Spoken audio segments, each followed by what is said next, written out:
Hello दोस्तों, आप सभी का एग्जाम झारखंड पॉलिटेक्निक का एंट्रेंस एग्जाम फिर से नया प्रैक्टिस सेट लेकर आ चुका हूं। 12 जुलाई को आप लोग का पेपर है। 4-5 दिन अब बचे हुए हैं। जितने ही प्रैक्टिस सेट यूट्यूब पे कराए हो सब देख लेना, और जो कैंडिडेट पीडीएफ ले लिए हैं अच्छे से रिवाइज कर लेना, ठीक है। और बाकी जितने भी क्वेश्चन कराए हूँ सारा क्वेश्चन इंपॉर्टेंट है, एग्जाम में आएगा, पूरे अच्छे से देख लेना। और किसी प्रकार की कोई गुंजाइश नहीं होनी चाहिए। अगर एग्जाम देने के बाद कहोगे कि ये क्वेश्चन आपने कराया था फिर मैं नहीं कर पाया, फिर कुछ भी इधर उधर की बातें करोगे कि ये क्वेश्चन नहीं कराया, तो फिर भाई मेरी गलती नहीं मानी जाएगी, ठीक है। क्योंकि हर एक क्वेश्चन आपके एग्जाम के लिए मोस्ट ओरिएंटेड इंपॉर्टेंट क्वेश्चन करा रखा हूँ। तो आज का प्रैक्टिस सेट शुरू करता हूँ। जैसे हर रोज करता हूँ वैसे आपका 20+ का टारगेट रहेगा। पहला क्वेश्चन देखिए, गुरुत्वाकर्षण के कारण त्वरण g का मान पृथ्वी की सतह से ऊपर जाने पर पृथ्वी के अंदर गहराई में जाने पर कैसे बदलता है। पृथ्वी के ऊपर जाते हैं तो कैसे बदलता है, और पृथ्वी के अंदर गहराई में जाने पर कैसे बदलेगा। ऊपर जाने पर बढ़ेगा या गहराई में जाने पर घटेगा, या दोनों स्थिति में बढ़ता है, दोनों स्थिति में घटता है, ऊपर जाने पर घटता है फिर गहराई में बढ़ता है। इसी प्रकार के सेम क्वेश्चन का लैंग्वेज रहेगा। इसी प्रकार के ऑप्शन दिए रहेंगे, 4 ऑप्शन दिए रहेंगे, एक आपको टिक लगाना है। हिंदी इंग्लिश दोनों में दिया ही हुआ है। इस प्रकार से पहले आपको हिंदी में, उसके बगल में इंग्लिश में सारा चीज बता दिया हूँ। किसी प्रकार की तो कोई गलती दिक्कत नहीं होगा, ठीक है। तो इसका राइट आंसर हो जाएगा थर्ड ऑप्शन, दोनों स्थिति में घटेगा। Decrease in both case. देखो, या तो पृथ्वी के ऊपर जाओ या फिर पृथ्वी की गहराई में अंदर जाओ, दोनों स्थिति में क्या होता है, गुरुत्वाकर्षण का त्वरण जो एक्सीलरेशन होता है घटता रहता है। थर्ड ऑप्शन राइट आंसर हो जाएगा। नेक्स्ट क्वेश्चन, क्वेश्चन नंबर 2 देखिए, ताजे दूध का पीएच मान 6 होता है। अच्छा चलिए ठीक है। जब यह दही में बदल जाता है तो इसे पीएच मान पर क्या प्रभाव पड़ेगा। और पीएच स्केल के बारे में आपको अच्छे से पढ़ा रखा है, बता रखा है, तो गलती होगा क्या ये बताओ। जब बेस होता है तो ऊपर बढ़ेगा और एसिड होगा तो घटेगा। अब पीएच का मान क्या प्रभाव पड़ेगा, दही बदल जाएगा मतलब कि एसिड, तो एसिडिक में क्या होता है पीएच का मान घट जाएगा, 6 से कम हो जाएगा। सेकेंड ऑप्शन राइट आंसर हो जाएगा। नेक्स्ट क्वेश्चन, क्वेश्चन नंबर 3, यदि दृश्य प्रकाश, विजिबल लाइट, एक्स रेज और रेडियो वेव को निर्वात यानी कि वैक्यूम में छोड़ा जाए तो किसकी चाल सबसे अधिक होगी। देखिए जितने भी आपके गामा रेज हो गए, रेडियो वेव हो गया, एक्सरेज हो गया, जितने भी विद्युत चुंबकीय तरंग है, वैसे तो आपने पहले बताया हूँ कि आपका गामा रेज ये बहुत तेज स्पीड से गति करता है, उससे फिर एक्सरेज, इस प्रकार से आपको चार्ट के माध्यम से बताया था। लेकिन यहाँ पर देखो क्या बोला है कि सभी वैक्यूम में, निर्वात में छोड़ा जाता है। अब निर्वात में किसी को भी विद्युत चुंबकीय, इलेक्ट्रोमैग्नेटिक जो भी वेव होते हैं अगर छोड़ा जाए तो सभी का चाल बराबर हो जाता है। अब बराबर तीनों की चाल बिल्कुल समान हो जाएगी। थर्ड ऑप्शन राइट आंसर हो जाएगा। क्वेश्चन नंबर 4 देखिए, निम्नलिखित में से कौन सी धातु ठंडे पानी के साथ अत्यधिक तेजी से अभिक्रिया करता है और निकलने वाली गैस तुरंत आग पकड़ लेती है, कौन सा है। और पहले बताया हूं कि जो मोस्ट रिएक्टिव मेटल है जैसे कि आपका सोडियम, पोटेशियम, ये क्या होता है पानी के साथ तेजी से अभिक्रिया करता है, इसीलिए तो इसे केरोसिन ऑयल में रखा जाता है। पोटेशियम यहाँ पर दिया है तो थर्ड ऑप्शन यही राइट आंसर हो जाएगा। बस हमको तो ऑप्शन चाहिए और क्या चाहिए। चलिए क्वेश्चन नंबर 5, बाकी सब तो देख ही लिए हैं। किसी हीटर के तार हीटिंग एलिमेंट का गलनांक, मेल्टिंग पॉइंट और विशिष्ट प्रतिरोध रेजिस्टिविटी कैसा होना चाहिए। अब या तो आपका हीटर का तार देगा या फिर आपको विद्युत बल्ब का फिलामेंट देगा। अब ये सब को उच्च गलनांक और उच्च विशिष्ट प्रतिरोध के लिए बनाया जाता है। और आपको बताया हूँ कि हीटर के तार में किस एलिमेंट का यूज किया जाता है, कौन सी चीज़ का यूज किया जाता है, क्या भूल गए। बल्ब में कौन सा चीज़ का यूज किया जाता है, टंगस्टन, नाइक्रोम, ये सब बता रखा हूँ, ठीक है। तो ये चीज़ें आपको पता होनी चाहिए। केवल एक क्वेश्चन में एक ही क्वेश्चन नहीं कराया हूँ, बहुत सारा क्वेश्चन कराया हूँ, तो देख लेना भाई। थर्ड ऑप्शन राइट आंसर हो जाएगा। क्वेश्चन नंबर 6, जल के भीतर हवा का एक बुलबुला किस लेंस की भांति व्यवहार करता है। तो काफ़ी इंपॉर्टेंट सब क्वेश्चन ही है, तो क्वेश्चन छोड़ने की तो बात है ही नहीं। स्किप करना तो अब मतलब स्किप करके भी अपना नुकसान करना है, अपने पैर पर कुल्हाड़ी मारना है। अवतल लेंस, अपसारी लेंस इसको कहा जाता है। अवतल लेंस को कोई भी देता है, सेकेंड ऑप्शन राइट आंसर, टिक लगा देना है। हाँ चलिए अगला क्वेश्चन देखिए, क्वेश्चन नंबर 7, किसी विद्युत चुंबकीय क्षेत्र में रखे एक स्थिर इलेक्ट्रॉन पर कार्यरत चुंबकीय बल का मान कितना होता है। मैं बताया हूँ कब जीरो होता है, कब लंबवत होता है तो कितना होता है, सारा चीज बताया हूँ।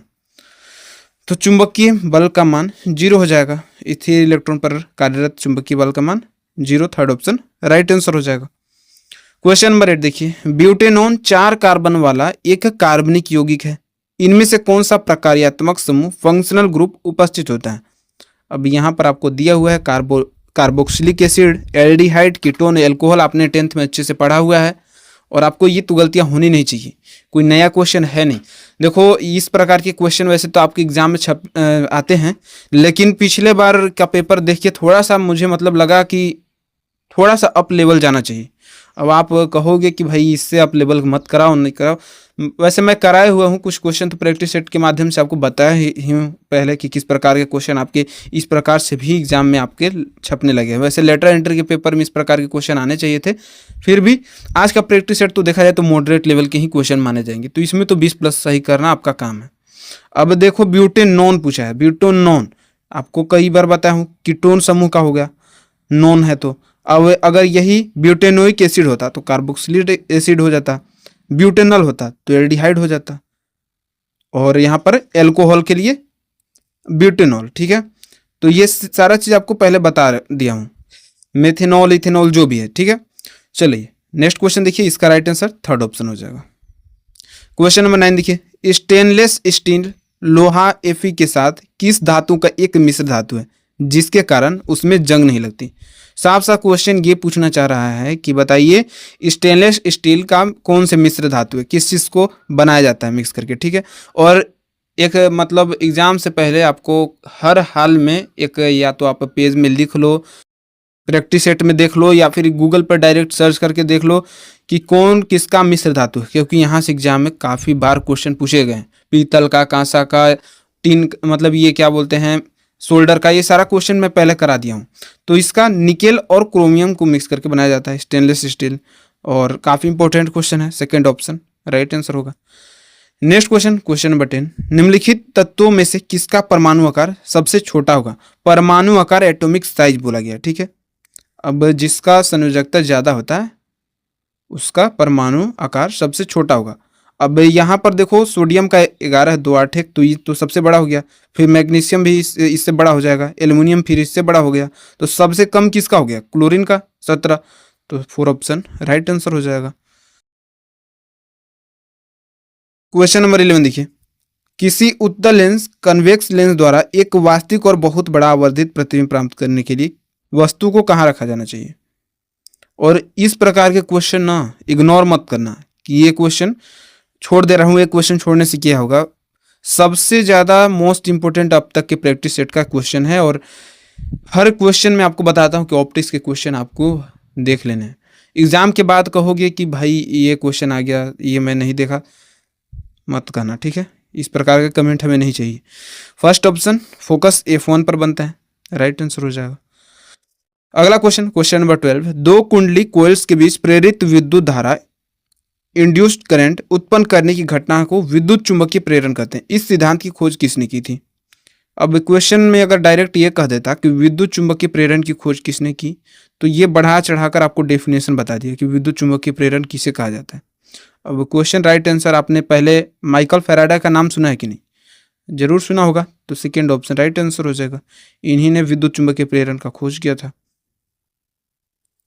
नेक्स्ट क्वेश्चन, क्वेश्चन नंबर 13, सूर्य के प्रकाश में उपस्थित किस अदृश्य भाग किरणों का उपयोग सौर कुकर सोलर कुकर को गर्म करने के लिए किया जाता है। कौन से किरण का यूज किया जाता है, और जिसका भी यूज, ये सारा चीज मैं बताया हूँ। यूवी रेज का यूज कहाँ किया जाता है, एक्स रेज का यूज कहाँ किया जाता है, पता होनी चाहिए। ठीक है, और रक्त किरणें का यूज किया जाता है इंफ्रारेड रेज का, इसमें सोलर कुकर में, तो 3rd ऑप्शन राइट आंसर हो जाएगा। बाकी कुछ बताने वाली चीजें हैं नहीं, डायरेक्ट देखना है और टिक लगाना है। क्वेश्चन नंबर 14 क्या है कि एक गहरे कुएं के अंदर अपनी ही आवाज का दोबारा सुनाई देना प्रतिध्वनि कहलाता है। अब एको का डिफिनेशन बता दिया। स्पष्ट प्रतिध्वनि सुनने के लिए ध्वनि और श्रोता और परावर्तक सतह के बीच कम से कम कितनी दूरी होनी चाहिए, ये आपको बताना है। अब ये चीजें तो आप याद नहीं करेंगे, तो 17.2 मीटर होता है। ठीक है, 2nd ऑप्शन राइट आंसर हो जाएगा। क्वेश्चन नंबर 15 देखिए, किसी स्थिर चुंबक के निकट एक चालक तार को तेजी से गति कराने पर तार में प्रेरित विभवांतर पोटेंशियल डिफरेंस उत्पन्न होता है। इस प्रेरित विभवांतर या धारा की दिशा किस नियम से ज्ञात की जाती है। तो सारा आपको फ्लेमिंग का वामहस्त rule, left hand rule, right hand rule, Maxwell का जो रूल है ये भी बताया हूँ, फैराडे का नियम सारा चीज़ बता दिया हूँ, तो गलती तो होनी नहीं चाहिए। अब फ्लेमिंग का दक्षिण हस्त नियम होता है, फ्लेमिंग राइट हैंड रूल, तो सेकेंड ऑप्शन राइट आंसर हो जाएगा। क्वेश्चन नंबर 16, फेरस सल्फेट के क्रिस्टल को परख नली में गर्म करने पर क्रिस्टल का हरा रंग गायब हो जाता है और तीखी गंध वाला गैस निकलती है। यह किस प्रकार की अभिक्रिया का उदाहरण है? तो रिएक्शन से जरूर आपको एक न एक क्वेश्चन आपके एग्जाम में आएंगे। ये इस प्रकार की आपको एक रिएक्शन दे देगा किसी प्रकार का और फिर पूछेगा कि इसमें कौन सी अभिक्रिया हो रही है, संयोजन अभिक्रिया है, विस्थापन अभिक्रिया, इस प्रकार से क्वेश्चन आपका एग्जाम में आएगा। ठीक है, तो ये अपघटन अभिक्रिया और ऊष्मा बाहर निकलती है, तो ऊष्मीय अपघटन अभिक्रिया होती है। थर्ड ऑप्शन राइट आंसर हो जाएगा। क्वेश्चन नंबर 17, अम्लों और क्षारों की शक्ति उनकी क्रमशः H+ और OH- आयन द्वारा क्षमता पर निर्भर करती है। निम्नलिखित में से कौन सा दुर्बल अम्ल है, वीक एसिड है? अब इतना तो बताने की जरूरत है नहीं, आपको डायरेक्ट क्वेश्चन पूछा जाएगा कि इसमें से कौन सा दुर्बल अम्ल है या फिर प्रबल अम्ल है, स्ट्रॉन्ग एसिड है या फिर वीक एसिड है। अब HCl H2SO4 अभी ये तो एकदम मतलब सोना को गलाने के लिए आपको बताया हुआ एक्वारिजाइजेशन में यूज किया जाता है, चाहे HCl का H2SO4 का। तो राइट आंसर क्या हो जाएगा? थर्ड ऑप्शन एसिटिक अम्ल जो इसमें है सबसे वीक एसिड है, दुर्बल अम्ल है। थर्ड ऑप्शन राइट आंसर हो जाएगा। क्वेश्चन नंबर 18, जिंक, आयरन और कॉपर को उनकी बढ़ती हुई रासायनिक सक्रियता रिएक्टिविटी के सही क्रम में व्यवस्थित करना है। ध्यान रखना है रिएक्टिविटी के आधार पर सबसे ज्यादा कौन सा है, रिएक्टिविटी के आधार पर जिंक है, कॉपर है, तो इस प्रकार से आपको टिक लगाना है। अब देखा जाए तो इसमें जिंक सबसे ज़्यादा मोस्ट रिएक्टिव मेटल है, फिर उसके बाद Fe आयरन हो गया, फिर उसके बाद copper. Right answer first option हो जाएगा। और अगर पूछा जाए कि मतलब सबसे ज़्यादा विद्युत चालकता वाला सबसे बेस्ट कंडक्टर कौन सा है, तो आपका ऑप्शन दूसरा हो जाएगा, उसमें आपको कॉपर आपको राइट आंसर लगाना है। ठीक है, क्वेश्चन नंबर 19, मेंडलीफ की आवर्त सारणी मेंडलीफ पीरियोडिक टेबल में कौन सा मुख्य दोष था जिसे आधुनिक आवर्त सारणी में सुधारा गया? आपको सारा आपको 10th में पढ़ना था, periodic table, modern periodic table, Mendeleev का पीरियोडिक टेबल। तो आखिर क्या कमी था मेंडलीफ की आवर्त सारणी में, जिसके बाद मोसले आए और इसे सुधार कर फिर जो नया न्यू मॉडर्न पीरियोडिक टेबल है उसको बनाए। तो हाइड्रोजन का कोई निश्चित स्थान नहीं था और समस्थानिक की स्थिति भी स्पष्ट नहीं थी, आइसोटोप। तो सेकेंड ऑप्शन राइट आंसर हो जाएगा। क्वेश्चन नंबर 20 देखिए, एस्टर की पहचान उसकी मीठी गंध से होती है। यह प्रयोगशाला में किन दो पदार्थों की आपस में अभिक्रिया द्वारा बनाया जाता है? यही पूछेगा कि एस्टर को किन दो पदार्थों से बनाया जाता है, डायरेक्ट पूछेगा। तो आपको राइट आंसर लगाना है कि कार्बोक्सिलिक अम्ल और एल्कोहल से बनाया जाता है, या तो कार्बोक्सिलिक एसिड देगा और फिर एल्कोहल दे देगा, ऐसे आपको टिक लगा देना है। सेकेंड ऑप्शन राइट आंसर हो जाएगा। तो क्वेश्चन आपको सेम इसी प्रकार के मिलेंगे, इधर उधर करके फॉर्मेटिंग में, इस प्रकार से गलती नहीं करना। क्वेश्चन नंबर 21, वनस्पति तेल वेजिटेबल्स ऑयल से वनस्पति घी जैसे डालडा बनाने के लिए प्रक्रिया में किस गैस और किस उत्प्रेरक कैटलिस्ट का यूज किया जाता है? एक बार नहीं कई बार पूछा गया क्वेश्चन है, काफ़ी इंपॉर्टेंट क्वेश्चन है। और याद रखिएगा हाइड्रोजन गैस निकेल उत्प्रेरक का यूज किया जाता है। सेकेंड ऑप्शन राइट आंसर हो जाएगा। देखते हैं एग्जामिनर कहाँ से आपका क्वेश्चन बनाता है। और भाई डरना तो बिल्कुल नहीं, क्योंकि मतलब अब की बार अगर कम भी नंबर आए ना, अगर क्वेश्चन मान लो अगर नहीं भी बना पाए, फिर भी डरने की जरूरत है नहीं, क्योंकि देखो इस बार का कंपटीशन और पिछले बार के कंपटीशन की तुलना में काफ़ी कम है। पिछला क्या, मैं अभी रिकॉर्ड बता रहा हूँ, जब से मैं अपने यूट्यूब पे प्रैक्टिस सेट का कराया हूँ, हमारा देखा जाए तो सबसे ज़्यादा इसी बार का, मतलब हर बार आपका 30-35 हज़ार इतने कैंडिडेट एग्ज़ाम देते थे। अब की बार लेट फॉर्म आए, बहुत सारे कैंडिडेट इधर उधर एडमिशन ले लिए, मतलब मैक्सिमम व्यूज़ देखा जाए तो लगभग एवरेज 4-5 हज़ार 5-6 हज़ार, इससे ज़्यादा नहीं है। तो इतना ही कैंडिडेट है। और ये नहीं कि हमारे चैनल पर, और भी चैनल के जो भी बड़े बड़े चैनल हैं या फिर छोटे चैनल कैसे भी हों, उससे हमें मतलब नहीं है, लेकिन जाके देखो कितने कैंडिडेट देख रहे हैं। मैक्सिमम व्यूज़ मैं बता रहा हूँ यही इतने ही आ रहे हैं। ठीक है, तो बहुत सारे कैंडिडेट अब मतलब इधर उधर हो गए हैं, तो आपको डरना नहीं है, आपका सिलेक्शन हो जाएगा कम नंबर पे भी। बाकी जो कैंडिडेट ले लिए हैं PDF अच्छे से पढ़ लेना, क्योंकि अब ज़्यादा समय है नहीं, और जिसको लेना होगा अब लास्ट सेल है, इसके बाद आपको मिलेगा नहीं। बाकी राइट आंसर क्या हो जाएगा इसका आपको बता ही दिए, सेकंड ऑप्शन। चलिए अगला क्वेश्चन नंबर 22 देखिए। जब बुझे हुए चूने CaOH का हॉट पर शुष्क क्लोरीन गैस प्रवाहित की जाती है तो कौन सा रासायनिक पदार्थ बनता है? औद्योगिक नाम भी बताना है और ये काफी इंपॉर्टेंट क्वेश्चन है, पूछा जाएगा। कैल्शियम ऑक्सीक्लोराइड होता है जो गैस प्रवाहित की जाती है, और विरंजक चूर्ण, ब्लीचिंग पाउडर, ये दोनों में से कोई भी दे देगा तो आपको राइट आंसर लगाना है। सेकेंड ऑप्शन राइट आंसर हो जाएगा। और इसी प्रकार से प्रैक्टिस सेट हर जितना भी कराया हो देख लेना। बाकी आज के प्रैक्टिस सेट का लास्ट 2 क्वेश्चन है, देखिएगा और लास्ट में बता कर जाना है कितने क्वेश्चन आपने सही किए हैं। Question number 23। हीरे और ग्रेफाइट के संदर्भ में निम्नलिखित में से कौन सा कथन पूर्णतः सत्य है? बताइए। इसके बाद और क्वेश्चन, फिर उसके बाद आज का अगला प्रैक्टिस सेट में देखेंगे। तो हीरे में प्रत्येक कार्बन 4 अन्य कार्बन परमाणु से और ग्रेफाइट में 3 अन्य कार्बन परमाणु से जुड़ा होता है। तो थर्ड ऑप्शन राइट आंसर हो जाएगा। और एक भी क्वेश्चन ये नहीं है कि मतलब 10th के सिलेबस से बाहर है। चलिए क्वेश्चन नंबर 24 देखिए। तांबे की विद्युत अपघटनी परिष्करण इलेक्ट्रोलाइट रिफाइनिंग में अशुद्ध कार्बन की छड़ और शुद्ध तांबे की पतली पट्टी को क्रमशः क्या बनाया जाता है? सेल में भी इस प्रकार के यूज किए जाते हैं। शुद्ध तांबे के एनोड होते हैं और शुद्ध तांबे के कैथोड होते हैं। एनोड और कैथोड, प्लस और माइनस।